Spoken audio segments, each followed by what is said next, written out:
Terpantas, terkini dan sahih. Bila-bila masa, di mana jua. Berita di jari. Subscribe YouTube Buletin TV3.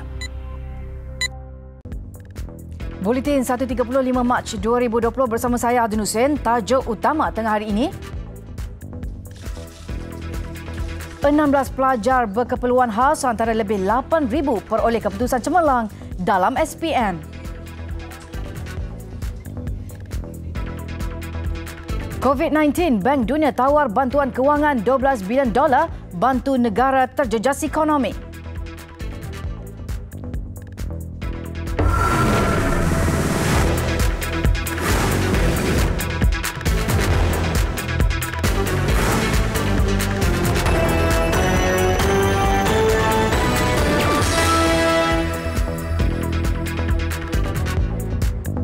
Assalamualaikum dan salam sejahtera.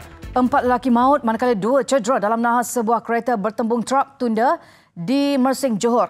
Nahas berlaku di kilometer 14 Jalan Mersing, Endau kira-kira jam 4 pagi.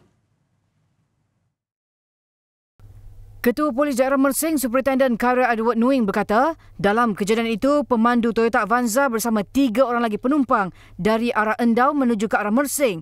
Sebaik tiba di lokasi kejadian, kenderaan terbabit dipercayai hilang kawalan dan memasuki laluan bertentangan sebelum merempur truk tunda. Akibat pelanggaran, pemandu dan semua penumpang Avanza maut selepas tersepit dalam kenderaan.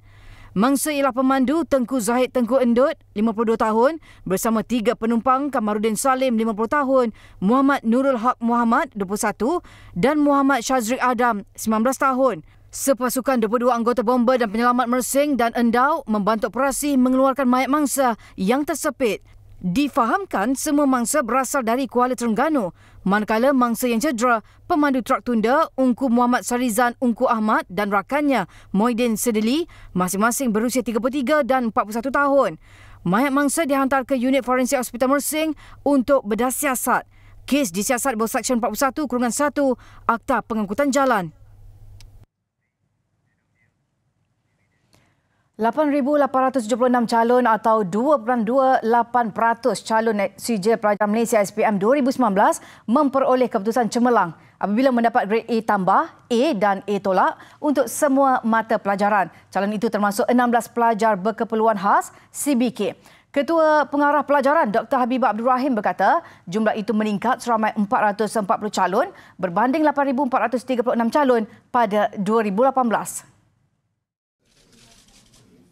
Dalam sidang media pengumuman analisis keputusan SPM 2019 di Putrajaya pagi tadi, Dr. Habibah berkata sebanyak 19.78% atau 77,038 calon mendapat keputusan kepujian iaitu sekurang-kurangnya grade C. Peratus calon yang mendapat sekurang-kurangnya 5 kepujian termasuk Bahasa Melayu dan lulus sejarah adalah 63.32%. Jumlah calon yang mendapat sekurang-kurangnya 3 kepujian termasuk Bahasa Melayu dan lulus sejarah pula adalah 73.19%. Pada tahun 2019 juga, sebanyak 78.93% calon telah menguasai 2 bahasa iaitu sekurang-kurangnya lulus mata pelajaran Bahasa Melayu dan Bahasa Inggeris. Keputusan SPM 2019 turut mencatatkan pencapaian yang lebih baik dengan grade purata nasional GPN 4.86 berbanding 4.89 pada 2018. Jurang pencapaian antara calon di bandar dan luar bandar juga mengecil 0.01 pada 2019 berbanding 2018. Seramai 389,498 calon menduduki peperiksaan SPM tahun lepas. Peperiksaan bertulis SPM 2019 buat pertama kalinya dijalankan dalam 2 fasa dan 8 mata pelajaran baru diperkenalkan. Selain mengambil di sekolah masing-masing, keputusan SPM juga boleh disemak menggunakan perkhidmatan MySMS 15888 atau melalui portal Lembaga Peperiksaan. Perdana Menteri Tan Sri Muhyiddin Yassin mengadakan pertemuan dengan Ketua Setiausaha Kementerian Perdagangan Antarabangsa dan Industri MITI, Datuk Lokman Hakim Ali di pejabatnya di Putrajaya pagi tadi. Pertemuan itu bagi mendapatkan penerangan mengenai sektor perdagangan antarabangsa dan pelaburan asing dalam negara. Pertemuan turut dihadiri oleh pegawai tertinggi daripada MITI. Pada pertemuan sama, Datuk Loman juga memberi penerangan mengenai status terkini penganjuran sidang puncak kerjasama ekonomi Asia Pasifik APEC. Malaysia akan menjadi tuan rumah persidangan terbabit pada November tahun ini.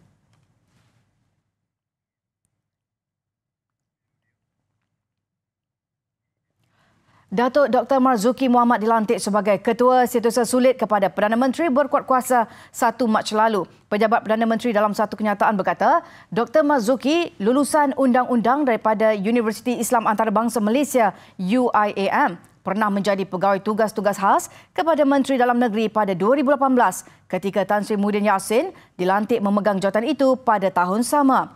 Dr. Marzuki memulakan kerjaya sebagai pensyarah UIAM pada 1999. Beliau kemudian dilantik sebagai pegawai khas kepada Timbalan Perdana Menteri pada 2009 hingga 2013 dan Setiausaha Politik kepada Menteri Pendidikan pada 2013 hingga 2015. Kumpulan Bank Dunia akan menawarkan pakej bantuan kewangan segera bernilai sehingga $12 bilion Amerika untuk membantu negara terjejas menangani impak kesihatan serta ekonomi akibat COVID-19. Pakej dalam bentuk pembiayaan itu antara lain bertujuan membantu mana-mana negara mengambil tindakan efektif. It's a $12 billion package, of which $6 billion is IBRD and IDA, and that enables and allows special protection for poorer countries. And then there's also $6 billion from the International Finance Corporation. That's critical because it's private sector financing, it's fast acting, and it takes the form of trade finance and working capital finance. Menerusi pakej itu, Kumpulan Bank Dunia akan membantu negara-negara sedang membangun meningkatkan sistem kesihatan termasuk akses lebih baik kepada perkhidmatan kesihatan bagi melindungi orang ramai daripada epidemik itu. Ia juga bagi memperkukuh aspek pemantauan penyakit, mempertingkat intervensi kesihatan umum dan bekerjasama dengan sektor swasta bagi mengurangkan impak dari segi ekonomi. Dalam pada itu, Dewan Perwakilan Amerika Syarikat meluluskan pakej rancangan bernilai $8.3 bilion untuk membantu negeri dan persekutuan dalam mengekang penularan COVID-19. Senat Amerika dijangka meluluskan pakej berkenaan sebelum ia ditandatangani Presiden Donald Trump. Antara perincian pakej rancangan terbabit adalah bantuan $300 juta untuk memastikan warga Amerika mendapat vaksin. Perincian lain termasuk $3 bilion bagi pembangunan dan kajian vaksin serta diagnostik, $2.2 bilion untuk pusat kawalan dan pencegahan penyakit selain bantuan ke semua negeri. Peruntukan sekitar $20 juta pula membabitkan perniagaan kecil dan sederhana yang terkesan akibat COVID-19. Pakej ini mencatatkan nilai $1.2 bilion hingga $5 bilion lebih tinggi berbanding permohonan Trump sebelum ini. Sementara itu, Tabung Kewangan Antarabangsa IMF menjangkakan penularan COVID-19 boleh merencatkan pertumbuhan ekonomi global ke paras bawah 2.9% berbanding tahun lalu. What we are wrestling with is uncertainty, and that defines our projections, which at this point lead us to state that global growth in 2020 will dip below its last year's levels. Jelasnya, penularan wabak itu memberi impak kepada keyakinan dan menjejaskan aktiviti ekonomi, turut terjejas bekalan dan permintaan di pelbagai sektor sehingga menelan kos tinggi akibat rantaian bekalan terhad. Januari lalu, IMF menganggarkan pertumbuhan global pada 3.3% tahun ini.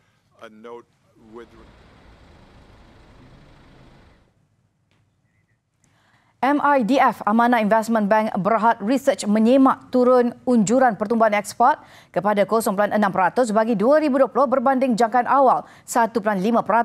Firma itu berkata unjuran bersandarkan kepada wujudnya lebih banyak risiko terhadap aliran perdagangan global. Pihaknya menjangkakan pemulihan didorong perjanjian perdagangan fasa pertama Amerika Syarikat China yang akan menyederhana. Malah ketidaktentuan membabitkan isu-isu perdagangan seperti kehilangan momentum pertumbuhan di beberapa ekonomi utama akan terus mengancam prestasi ekspor negara. MIDF Research juga menjangkakan lebih banyak risiko pada suku pertama 2020. Bagi tempoh berikutnya, prestasi ekspor dijangka mencabar khususnya dengan penularan COVID-19. Berikutan tindakan kilang menutup operasi di China dan menjejaskan rantaian bekalan.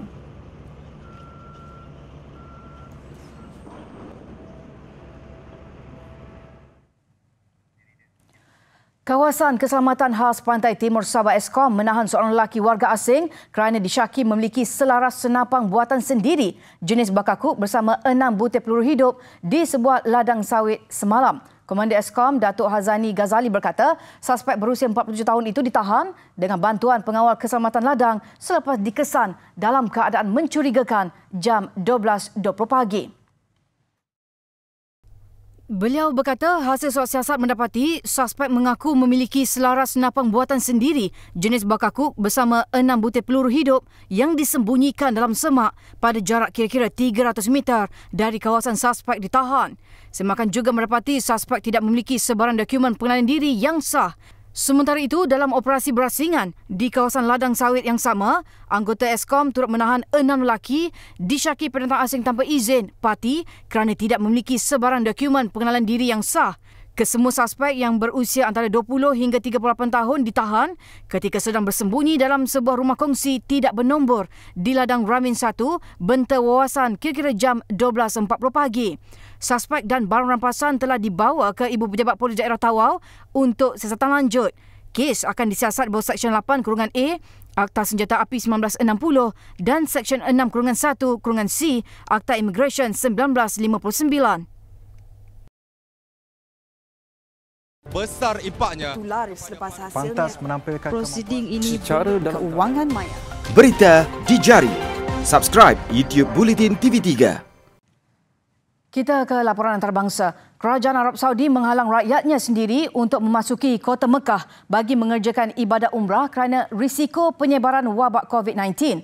Pengumuman itu disahkan oleh agensi berita tempatan yang memetik sumber daripada Kementerian Dalam Negeri. Bagaimanapun, pihak berkuasa terbabit tidak memperjelaskan mengenai tempoh halangan kemasukan tersebut akan dikenakan. Minggu lalu, Arab Saudi menghalang kemasukan warga asing ke kota Mekah dan Madinah akibat risiko penularan COVID-19. Sekatan itu membantutkan rancangan perjalanan jutaan umat Islam yang telah membuat persiapan untuk mengerjakan umrah. Sementara itu, Saudi Arabia mencatat satu lagi kes baru semalam. Menteri Kesihatan mengumumkan individu berkenaan dilaporkan melawat Iran melalui Bahrain bersama seorang rakannya yang dijangkiti.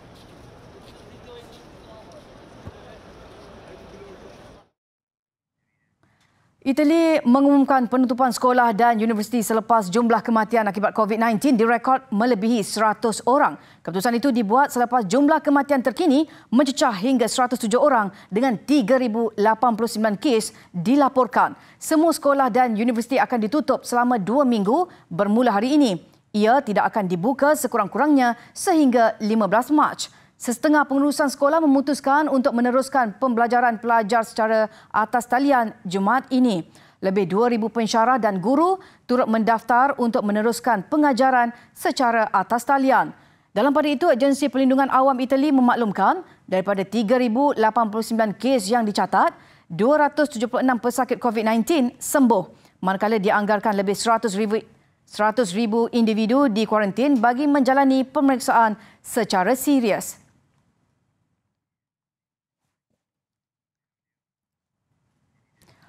Dua lagi kematian akibat COVID-19 direkodkan di Amerika Syarikat menjadikan jumlah kematian setakat ini seramai 11 orang. Salah satu kematian membabitkan seorang warga emas dari California yang disahkan positif virus terbabit selepas pulang dari kapal persiaran ke Mexico dari San Francisco.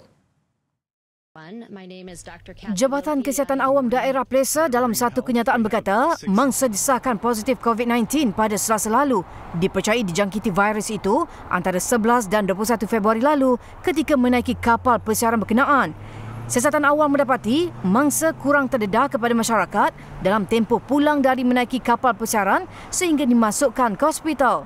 Dalam pada itu, pihak berkuasa Los Angeles mengesahkan 6 kes baru positif COVID-19 dengan 3 daripadanya baru pulang dari Itali. Salah seorang kini dirawat di hospital, manakala 5 lagi dikuarantin di kediaman mereka. Tycoon media Amerika Syarikat Michael Bloomberg hari ini mengumumkan mengakhiri kempen pilihan raya Presiden bagi Parti Demokrat. Beliau turut menyatakan sokongan kepada Joe Biden selepas ditolak oleh pengundi. 3 bulan Bloomberg bertanding bagi pilihan raya Presiden untuk mengalahkan Donald Trump. Hari ini dia berundur dengan alasan hasratnya itu sukar untuk dicapai. Bilioner yang juga bekas Datuk Bandar New York itu berbelanja ratusan juta dolar bagi kempennya namun gagal memenangi mana-mana kerusi di 14 negeri semalam.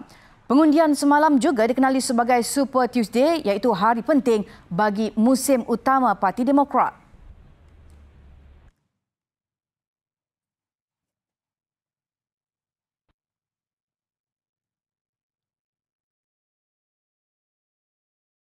Besar impaknya. Pantas menampilkan prosiding ini secara dalam keuangan maya. Berita di jari. Subscribe YouTube Bulletin TV3. Bertemu kembali. Kita ke laporan sukan. Program yang disasar menjadi gelombang kecergasan dalam usaha menjadikan Malaysia sebuah negara yang membudayakan Sukan Fit Malaysia edisi Kuala Lumpur di jadual Sabtu ini ditangguhkan. Perkara itu diumumkan penganjur Kementerian Belia dan Sukan namun tidak memaklumkan sebab ia dilakukan. Penangguhan program Fit Malaysia 2020 edisi Kuala Lumpur yang dijadual berlangsung Sabtu ini di Bukit Jalil diputuskan Kementerian Belia dan Sukan. Bagaimanapun sebab ditangguhkan tidak dimaklumkan dan tarikh penjadualan semula acara akan diumumkan kemudian. Program bertujuan menjadi gelombang kecergasan dalam usaha menjadikan Malaysia sebuah negara yang membudayakan sukan itu sudah menarik seramai lebih 23,000 penyertaan kali ini. Dimulakan sejak 2014, Fit Malaysia diperluaskan ke seluruh negara menerusi penyertaan dalam pelbagai jenis sukan selain kesinambungan kepada sambutan Hari Sukan Negara yang diraikan pada bulan Oktober setiap tahun. Baik, Buletin 1.30 sampai di sini. Mengakhirinya, saksikan visual kawalan basikal di tepi lereng Empangan di Austria. Tapi sebelum itu, kita ke segmen BU Extra. Saya Dun Hussein, salam hormat dan Assalamualaikum.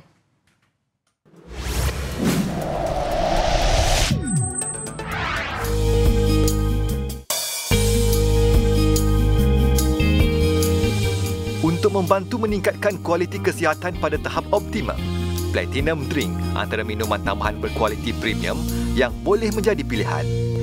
Platinum Drink boleh membantu membekalkan tenaga yang berpanjangan dan menjaga kecergasan tubuh badan. Sebagai peneraju dan perintis jus kesihatan yang diyakini, Platinum Drink mendapat penganugerahan dari Super Brands Malaysia, satu pengiktirafan kualiti produk yang terbaik.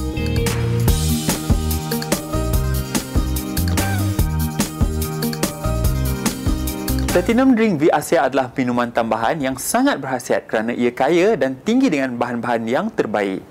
Pengambilannya dapat membantu meningkatkan kualiti kesihatan supaya berada pada tahap yang optimum dan sehingga ke hari ini Platinum Drink masih kekal menjadi pilihan utama pengguna dan laris di pasaran. Dengan formulasi oleh pakar pemakanan dan nutrisi yang bertauliah, Platinum Drink menggabungkan sumber buah-buahan yang tinggi antioksidan seperti makui beri, acai beri, goji beri dan delima bersama kismis, madu, habatus sauda dan buah tin. Setiap satu daripada ramuan ini mempunyai kajian dan penyelidikan yang terperinci bagi memastikan keberkesanan dalam penggunaannya. Selain Platinum Drink, Via Asia turut memasarkan jus khasiat lega yang menggabungkan herba-herba Nusantara seperti bawang putih, lemon, halia, cuka apple, madu, ceku, peria, durian Belanda dan tunjuk langit. Antara khasiat bahan-bahan ini membantu mengembalikan kesegaran tubuh dan membuang lebihan angin serta kolesterol dalam tubuh. Antara bahan utama dalam jus khasiat lega ialah bawang putih dan halia. Kedua-dua bahan ini dapat membantu mengembalikan kesegaran tubuh badan dan membuang lebihan angin serta kolesterol. Platinum Drink boleh diamalkan pada waktu pagi sebelum sarapan dan jus khasiat lega pula boleh diamalkan setiap malam sebelum tidur.